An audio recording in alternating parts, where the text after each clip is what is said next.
If you look forward to the Jon Jones vs Francis Ngannou fight, then be sure to show this by smashing the like button. It is not our ability to lose, but our inability to grow from losses that break us.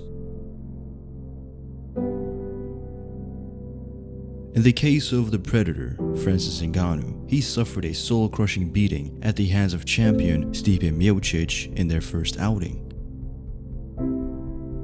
And with that loss, the invincibility and destructive aura around Ngannou was shattered, followed by a timid and lackluster performance against Derrick Lewis. It seemed like Francis would never be the same anymore.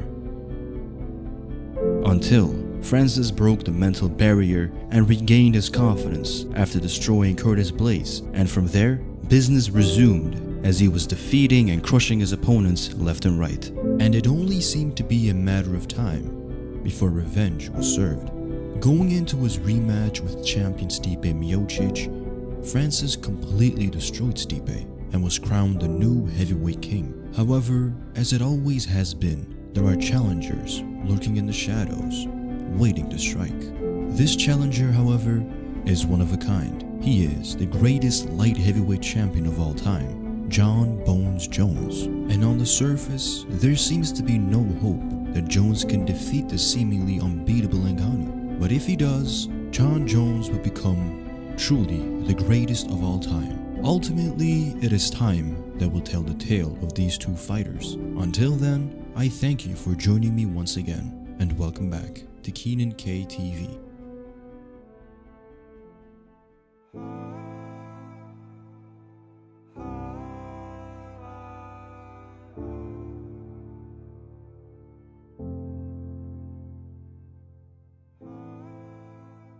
Immediately, what we have to talk about is Jon Jones moving up a division. When it comes to Jon Jones, his run at the light heavyweight division has been spectacular. And if you take a look at the measurements of Jon Jones, his stature, 6'4" with an 84-inch reach, he is automatically bigger, rangier, taller than most of his opponents. And so initially, when he started to enter the UFC, a lot of the opponents that he faced were essentially fighters who could have competed or have competed at the middleweight division. Fighters like Vitor Belfort, Lyoto Machida, Rashad Evans, Anthony Smith, Thiago Santos, Chael Sonnen, and even Daniel Cormier. In terms of measurement, in terms of height and reach, was no bigger than your average middleweight fighter. And so when Jon Jones is accustomed to fighting most of the time fighters who are smaller than him, how is he going to react when he's all of a sudden fighting somebody who is bigger than him, somebody who's going to be outweighing him significantly, somebody who matches him in the measurement department as well? How is this game that revolves around being technical,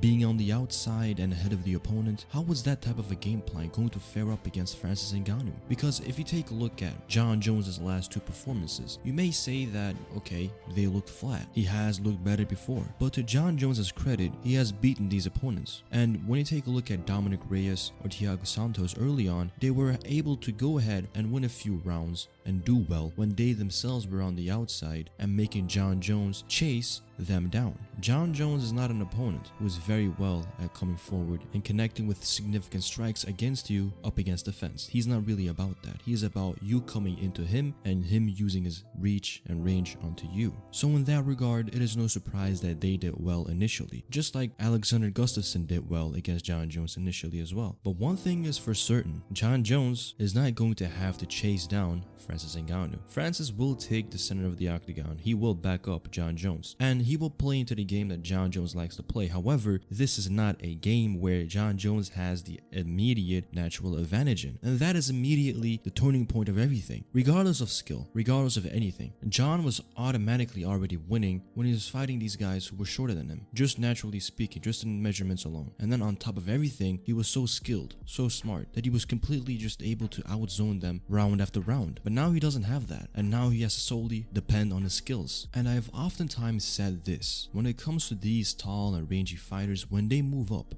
all of a sudden, they have to work twice as hard to get half as far in the bigger division. So in my opinion, for the first time ever in Jon Jones' career, Francis Ngannou will have the size advantage.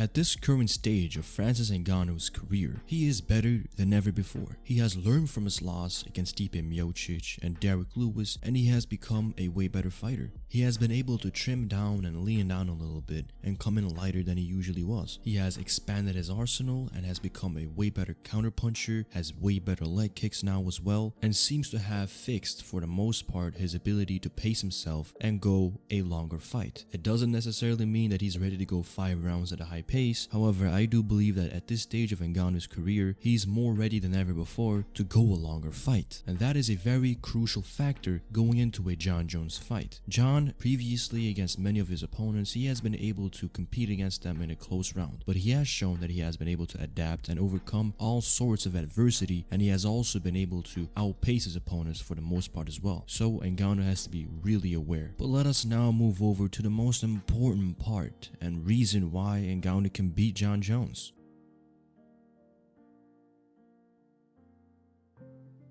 Power is something that Francis Ngannou is just known for. The man has literal game changers, fight changers in his fists. It is uncanny to see somebody at the heavyweight division be this destructive. I mean, if you take a look at the guys that he has beaten, Junior Dos Santos, Alistair Overeem, Andrei Arlovski, Stipe Miocic, these guys are champions in the UFC, and he has dusted them out of the octagon. And so then this becomes the question. Even though Jon Jones is a smart fighter, he has a good chin as well, for the light heavyweight division at least. Who in the light heavyweight division carried the same amount of destructive power that Francis Ngannou carries? Just in that division alone, I can't think of any. And you can have a power puncher in a light heavyweight division, sure, that's one thing. But when you move up, then all of a sudden you have to deal with heavyweight power. And 2 levels above that, you have Francis Ngannou power. It is just a completely different stratosphere. The man is in a league of his own. He is just on a different frequency. So when it comes to Jon Jones, yes, he is a patient fighter. He is a cautious fighter. But I believe that he will be more cautious than ever before. And because of that, I also believe that he will be timid. Because if you think about it, Jon Jones, he can't really earn the respect of Francis Ngannou by hitting him and just getting a really good stun on him. He doesn't have the power for that. Perhaps if he can set him up with a big knee or a head kick, even then, I am struggling to think that Jon Jones can earn the respect and stun Ngannou in that manner either. So Jon Jones right away has to fight a very timid, outside, passive fight, which will play in the favor of Ngannou, not in the manner of Ngannou controlling the range, but also Ngannou being able to pace himself and go a longer fight, which will also benefit him. And right away with the size and power advantage, Ngannou can also go ahead and leg kick Jon Jones, because Jon Jones is not going to be able to take the massive thuds and big, sweeping, heavy leg kicks for 5 rounds straight. It is not going to happen. And when Francis Ngannou decides to dedicate a lot more time to the leg kicks, he will take away the mobility, which is probably the only thing that Jon Jones has going his way, in his favor, and his advantage in this matchup. So if he can take away the mobility, he has pretty much Jon Jones as a sitting target. And as soon as Francis Ngannou can connect with a shot, I think that he will be able to stun Jon Jones, and from there, I think that Francis Ngannou can seize the opportunity and get a finish on Jon Jones.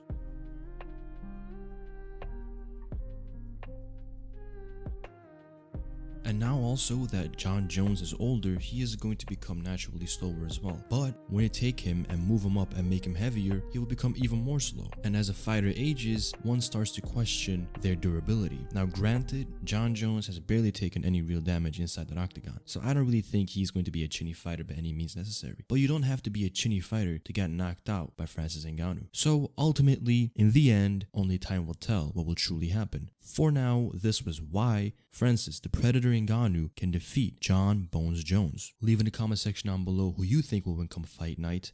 And as always, I have been Keenan from Keenan KTV, signing off. Later.